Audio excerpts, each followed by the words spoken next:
Alright, so this is going to be a little bit different in terms of my usual 2 cents videos. I thought it might be interesting, since I am trying to also promote my Pokemon gaming series that I've been doing here on YouTube, to give my 2 cents on the new Pokemon Presents, or whatever it was called. It's a Nintendo Direct for Pokemon. Let's not kid ourselves here. To give my 2 cents on that, my Pokemon OC hero and I showed off some of my Pokemon to you guys while I talk about it. I'm showing off guys from my white version game today, which a couple of them are kind of spoilery for the Let's Play as it is ongoing right now. But I wanted 6 guys in my party, and not all 6 members of my team are in this game. It's a little annoying. But yeah, the new Pokemon games that were announced. A few of you guys have asked me about them, and so I figured I would just make a video giving my thoughts. Yeah, we got technically 3 game announcements, but really it's 2, because 2 of those individual game announcements were 2 versions of the same game, that being the Diamond and Pearl remakes that everybody knew was coming, called Brilliant Diamond and Shining Pearl. I'm probably going to go with the remake of Diamond, just because that's the one that I bought first, back when Diamond and Pearl first came out, though my preferred way of experiencing Gen 4 at this point is through Platinum. I do believe that Platinum is a superior game to those 2. And the other game that was released is a first in a new series called Pokemon Legends, with the subtitle Arceus, so Pokemon Legends Arceus. And while Brilliant Diamond and Shining Pearl are being advertised as faithful remakes of Diamond and Pearl, Legends Arceus is something completely different. It is a game set in the past, telling the story of when people were first coming together to form the first communities in the Sinnoh region, so that they could, I guess, research the area was kind of what I took away from it, because so much of Pokemon's history is tied up in the Sinnoh region. The literal creator god of the Pokemon world seemingly lives there in sort of an extra-dimensional pocket above the central mountain of the region.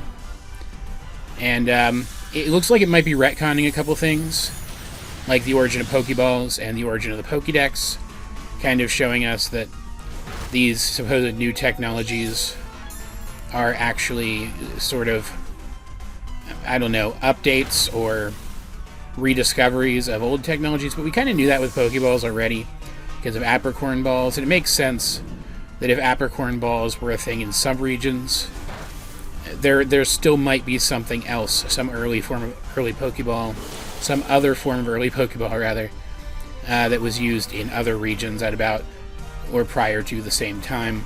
So I don't really have a problem with that. The Pokédex is a little weird. Hearing them talk about completing the Pokédex in a game that's set in the Pokemon World version of ancient Japan was a little strange to me. But for all we know, it could be the same word being used for a concept that's pretty radically different.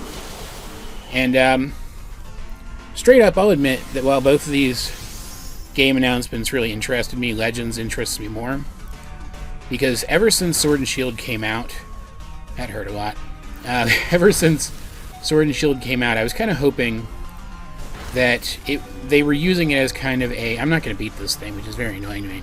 They were kind of using it as a test bed to try out the concept of open world elements in a Pokemon game. Maybe I will. Didn't realize its shields were that low. And that they were kind of, because you can't make every fan happy every time, right?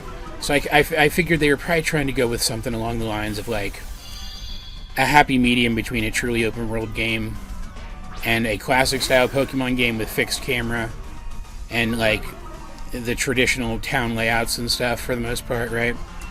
Because Sword very much feels like that. It has open world elements, but they don't dominate the entire game, so it still feels like a traditional Pokemon game, just, you know, I think it's a better engine, right? I'm not going to catch him either. I just want the resources. I think it's a better engine than we've gotten in past games. Even if the games don't look as good as they could, they still run pretty stinking well. Where am I missing active dens?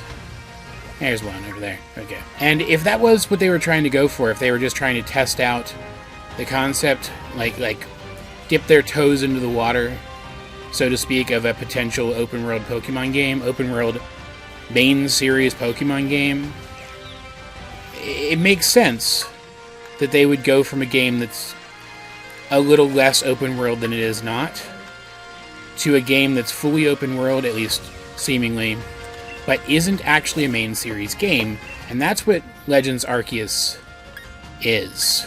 And I like that, because not only does it mean I might actually be right about what their intentions were this entire time, but, and to be clear, the Legends Arceus game engine looks very much like it's sort of the natural evolution of the Wild Area game engine from Sword and Shield.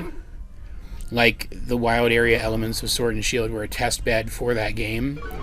If Legends Arceus does well, if an open world Pokemon game does well in a game that's not technically a main series game, I definitely think the next gen main series games will incorporate that as a main deciding factor, as a main element of the gameplay, which I think is what everybody wants, right? I certainly think that would be pretty cool to see at least once. Like the Pokemon formula hasn't really had a large shakeup like that pretty much ever. Like Megas, Dynamax, Z-moves, those are all interesting, but they're really just expansions on the game's other mechanics. And it's not as if Pokemon games have never been, kind of open world. Gen 1 was kind of open world for the time. But an open world game with a free camera where you can explore a majority of the map pretty much whenever you want, we haven't really seen something like that. Legends Arceus looks like it could be that game, and I'm really psyched for it. I'm also really psyched for getting to experience parts of the lore that we've only heard about in Legends, getting to see what actually happened in them. I think that could be really interesting. The other games interested me too, don't get me wrong. And unlike some people, I think they look pretty good. Like, I still think they could look better. Most Pokemon games could technically look better than they do. But I like them. I like the art style. I've seen some people complaining they don't like the art style, but I like the art style. It reminds me a lot of Link's Awakening, the remaster of that, which was also a game that was trying to translate an older handheld sprite-based game into a modern Switch game without changing too much of the actual world design or gameplay. And I thought that game was pretty cool. Haven't played it, but I've watched a couple Let's Plays of it, and it seems like a pretty cool game. So if they're trying to do something similar, if they're trying to go for a similar vibe with Brilliant Diamond and Shining Pearl, I think they're nailing it. I'm kind of hoping they're not being super duper literal with the whole faithful remake thing, because they did say it like 3 times in the presentation. I'm hoping they're not being super literal with that, because there are some elements I'd like to see return in those games that weren't actually part of the original games. Like, I'd like to see Megas. I'd like to see more Megas as well, like new Megas. I'd like to see Megas return, and I'd like to see some elements of Platinum come in. Like, it's going to have box legendaries again, instead that aren't Giratina, instead of, both Dialga and Palkia being available in the games, right? Like they were in Platinum. So you can't just wholesale translate the story of Platinum into these 2 games and it makes sense. Anyone who's played Diamond or Pearl and then also Platinum will understand exactly what I mean. But if they could find a way, even if it's in a post-game like the Delta episode, find a way to work in Giratina and the Distortion world, I'd be really psyched, because I really want to see the Distortion world in HD. Just straight up. I think it'd be really cool. I'd also like to see them reinvent it a little bit, because while it was cool, it was also kind of really excruciatingly boring. I'd like to see it have like more puzzle elements and more stuff to explore and just more stuff to do there in general. And I think they could. I think they could do that with something like the Delta episode. And I think they probably will, because that was kind of their apology for not making a remake of Pokemon Emerald, was giving us the Delta episode in Omega Ruby and Alpha Sapphire. I'd also like to see the whole last post-game from Platinum get translated into these remakes. It's not going to. We're not going to get a Battle Frontier. We're probably not going to get the... Seriously? I got knocked out of that one? That's annoying. We're probably not even going to get, like, the survival area and the resort area and stuff. I really hope we do. I really liked those elements in Platinum. Who could I use here? And, like, straight up, I want to say, even though I don't have anything against Dynamaxing, I think it's fine as far as mechanics go. I don't want to see it make any kind of comeback unless... Because here's my hope. The overworld game engine for the remakes is obviously very different than Sword and Shield, but the few battle scenes we saw, even though they look a little unfinished, which makes sense, the game still has like 6 months of development to go or something, even though they look a little unfinished, they look like they're pretty comparable to the battle scenes in Sword and Shield. So I'm hoping the engine for battles is, I mean, not literally exactly the same, but like a more advanced version of the Sword and Shield battle engine, so that competitive can happen across the two games. And in situations like that, I wouldn't mind Dynamax showing up in competitive if you're playing on one of the two remakes. But if they bring back Megas, I don't really see why there would be a need for them to do that.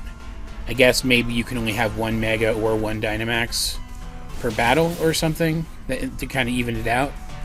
But if they are bringing back Megas, and there was some merch announcements that suggest that they are, I don't see why they would need to include Dynamax in it at all. I still hope you can play competitive across the two games, though. Either way, it seems like Sword and Shield and Legends Arceus, and at least the battle portions of Brilliant Diamond and Shining Pearl, all use sort of variations on the same engines, so to speak, that they are at least somewhat compatible games, which tells me that they're all going to be compatible with Pokemon Home. So I'm hoping, even if the competitive is different across the three games, that the actual competitive battling aspect isn't comparable.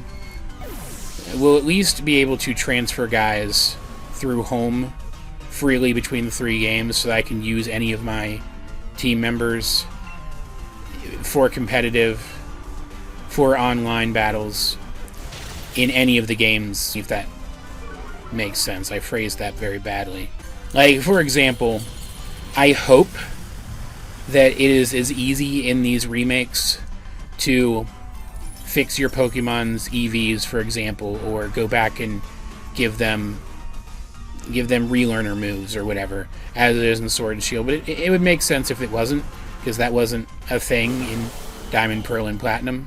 I just don't see why I should have to spend hours upon hours breeding for a Pokemon with perfect IVs when I could, go and hyper train a Pokemon that I already have, right? So if I could transfer freely between the games, I can send guys from the remakes over to Sword and Shield, use those mechanics in Sword and Shield, and then transfer the guy back and continue to use them in the remake. And I'd be totally cool with that. I am also hoping, and this is really the last hope I have for the remakes, aside from the fact that they're just generally good and fun, is I hope they use the release of these remakes and also of Legends Arceus, and I think they will, based on the starters that they're giving us in Legends Arceus in particular. I hope they use this as an opportunity to push more free updates for Sword and Shield, which finally make the entire decks available, if not in the wild of the games, than to transfer over from other games, so that I can bring all of my teammates from all of the past games that I still have access to and are also compatible with the various methods to transfer guys up to Sword and Shield. And I can give them the, make them good treatment and then use them in online. Because straight up, the greater accessibility of online competitive in Sword and Shield, the fact that they made it so easy to take practically any Pokemon and make them, usable in a competitive setting. Like, I still don't play online all that often. Just gonna talk to you guys for a minute, not do anything else to distract me. The fact that Sword and Shield made those things so much easier than they'd ever been in any past Pokemon game. I do play competitive sometimes, and I'm pretty okay at it, and I've had fun with it, and I'd like to continue to have fun with it with even more of my past guys, because it's really satisfying to see the same Pokemon I picked as a starter, like 2 gens ago or whatever, for example, kicking ass against other people's online ready Pokemon. It's a really cool feeling for somebody who cares more about the, for lack of a better term, bonds that I form with the Pokemon than I do about the actual gameplay, if that makes sense. I also just kind of hope that the battle system it looks like it's going to be a little different, a little more novel in Arceus, but in the remakes, I hope it's as smooth as it is in Sword and Shield, because, I just really love the battle interface in this game. Usually I have a nitpick or two about the battle interface in any Pokemon game, but, even more modern ones, but I really don't have one about the battle interface in Sword and Shield. It's very good. It's probably objectively the best part of the game, aside from how easy it is to make your Pokemon online competitive ready, right? That's it. That's my thoughts. I'm excited about them, and it looks like they're being developed in parallel, because the remakes come out end of this year, and then Arceus comes out very early next year. So I'm hoping that speaks to their cross compatibility, right? Because it would just be great, I think, if all 3 games, regardless of how they play generally, have the same primary battle interface for online, right? I think we're at a point where Pokemon games should have that kind of accessibility, if that makes sense. But yeah, what do you guys think of the Brilliant Diamond and Shining Pearl and the Pokemon Legends Arceus announcements? Let's get a discussion going in the comment section down below. I'll even be nice and promise not to delete your comments if you disagree with me and think they look bad. Just this once, though. Just on this one video. I'm kidding, obviously. Yeah. So, let's talk about that. And while you're down there, please like the video and share it with anyone else you think might enjoy my content. And, if you feel like it, if you're into Pokemon at all, check out my Let's Plays. I think they're pretty okay, honestly. I fumble around a lot, but I think that's pretty funny, right? They're all sorted into playlists, and I even have, a playlist of all of them in chronological order on my channel page. They're really easy to access. But either way, as per usual, this has been AJ22, and I will talk to you guys later.